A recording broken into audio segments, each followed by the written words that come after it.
Hi friends, எல்லோருக்கும் வணக்கம். இன்றைக்கி ரொம்பவே ஹாப்பியாக இருக்கீங்க. இன்றைக்கி கத்திரிக்காய் முதல் அறுவடை பண்ண போகிறோம். பார்க்கவே செம சூப்பராக இருக்குது. நல்ல கலர் பார்த்திங்கன்னா நல்லா பளபளன்னு இருக்குது. இது வந்து முள்ளு கத்திரிக்காய். நிறைய முள்ளெல்லாம் இருக்காது. ஒரு 2 முள் 3 முள் குட்டி குட்டியாக கணக்கு தெரியாமல் இருக்கும். இந்த காய் அவ்வளோ டேஸ்ட்டாக இருக்குதுங்க. ஒரு 4-5 கத்திரிக்காய் தான் அறுவடை பண்ணுறோம். ஆனால் அதில் இருக்கிற சந்தோஷம் சொல்ல வார்த்தையே இல்லைங்க. கடைக்கு போனால் கிலோ கணக்கில் ஈஸியாக வாங்கிடலாம். ஆனால் இந்த கத்திரிக்காவை பொறுமையாக அறுவடை பண்ணி சமைக்கிற சந்தோஷமே தனிதாங்க. நம்ம அறுவடை பண்ணுற கத்திரிக்காயில் எண்ணெய் காயெல்லாம் வச்சு சாப்பிட்டா செம்ம சூப்பராக இருக்குங்க. சொல்லப்போனால் இந்த செடிக்கு நான் எந்த ஒரு உரமும் கொடுக்கல. ஆனால் செம்ம சூப்பராக வருதுங்க. ரொம்பவே ஹாப்பியாக இருக்குது. ஒரு சில பேர்த்துக்கு மாடி தோட்டம் அமைக்கணும்னு ரொம்ப ஆசையாக இருக்கும். ஆனால் எப்படி பண்ணுறதுன்னு ஒரு சில பேர்த்துக்கு தெரியாதுங்க.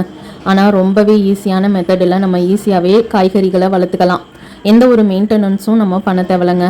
வீட்டில் தேவையில்லாத வேஸ்ட் ஆகிற காய்கறி குப்பையை வச்சு நம்ம அழகாக மாடி தோட்டம் அமைக்கலாம். கடையில் போய் நம்ம உரங்கள் வாங்கணும்னு அவசியமே இல்லைங்க. நம்ம வீட்டு காய்கறி குப்பையை வச்சு ஒரு அருமையான மாடி தோட்டம் வந்து சூப்பராகவே அமைச்சிடலாம். இது போல் வீடியோக்களை தொடர்ந்து பார்க்குறதுக்கு நம்ம சேனலை சப்ஸ்கிரைப் பண்ணிக்கோங்க. உங்களுக்கு ஏதாவது டவுட் இருந்தால் கமெண்ட் பண்ணுங்கள்.